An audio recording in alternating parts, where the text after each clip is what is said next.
Hi, this is Wendy at Change Agent Careers. Thanks so much for stopping by for a visit. I want to give you some quick holiday tips on doubling down in your job search. You are doubling down in your job search, right? I hope you're not one of those job seekers that thinks it's time to throw in the towel till the end of the year.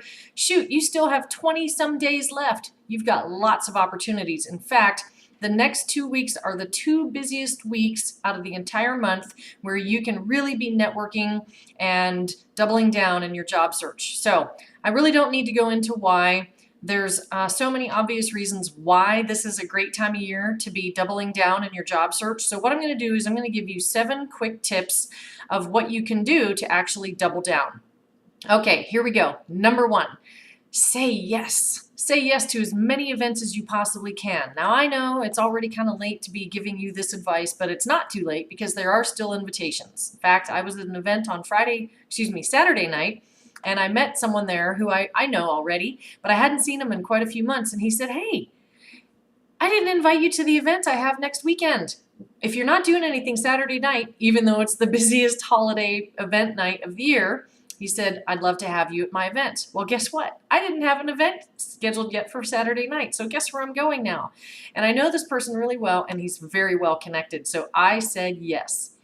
Next one is to dress just a little bit nicer than what is expected for the event. That's right. You don't want to overdo it though. Be careful. What I mean is, for example, at this event that I went to Saturday night, the woman who invited me said it's cocktail attire. So I wore a cocktail dress, but I wore one of my nicer dresses and one that's kind of different that made me stand out just a bit. Now I didn't overdo it and make anybody look bad, but I didn't do it so much so that I looked like everybody else and I blended in. And well, frankly, those of you who don't know me, I'm 6 feet tall and I like to wear 3-inch heels. So I stand out whether I want to or not. But when I'm sitting down at a dinner party, which I was most of the evening, it's irrelevant.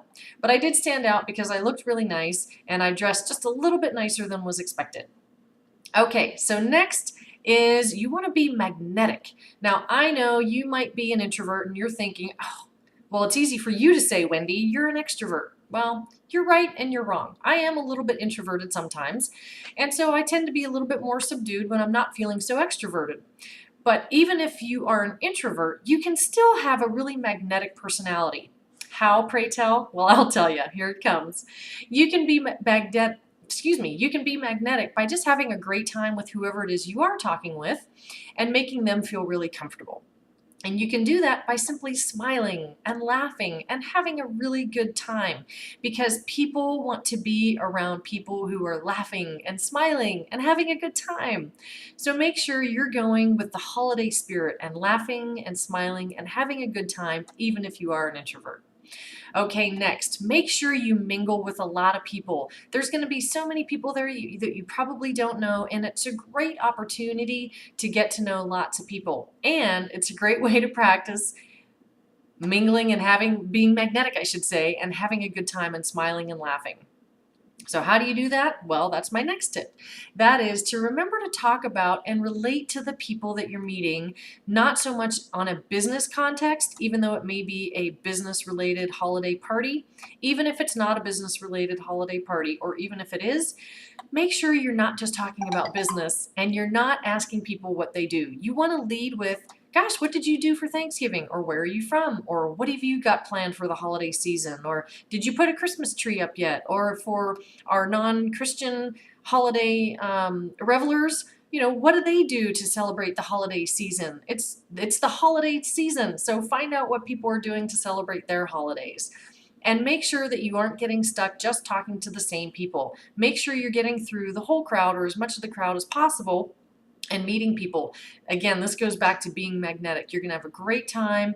You'll be able to let people see that you're having fun. And you've been invited because someone likes you, knows you, and trusts you. So you're there to have a good time and enjoy the holiday season as well. So get out there and talk with as many people as possible. Okay, now that you've been out there talking to so many people, don't forget that you do need to have some business cards on hand for those opportunities when something arises during conversation, which it will naturally, because people end up talking about business anyway, but you don't want to lead the conversation with business. So make sure you do have those business cards at hand and you can exchange them when the opportunity presents itself. And then, of course, be a professional, be polite, and remember to follow up. Whoever's invited you, they've invited you because, again, they know you, they like you, and they trust you, and they wanted you to be there. So if you were a guest of someone who was invited to the party, make sure you write the host and the hostess a handwritten thank you note and the person who invited you. Be a professional. Let them know you really appreciate the opportunity to be there. And everyone that you've met, try to connect with them on LinkedIn. If you've made any commitments to follow up with them, make sure you follow through. Follow through on the commitment, set up those emails, make those phone calls, get in touch with those folks, and let them see your commitment to being a professional. Okay, gang, that's it for today. I hope that you double down in your job search and take advantage of the next few weeks of holiday cheer and holiday spirit. Before you know it, you may be in that new job starting in January. You've already got to jump on your New Year's resolutions and you've kicked the pants off of your competition. I'm Wendy Nolan, coach here at Change Agent Careers. Follow me on YouTube, subscribe to my blog. Check me out on LinkedIn, Twitter, and on Google+. Thanks so much for stopping by. Have a super successful holiday season.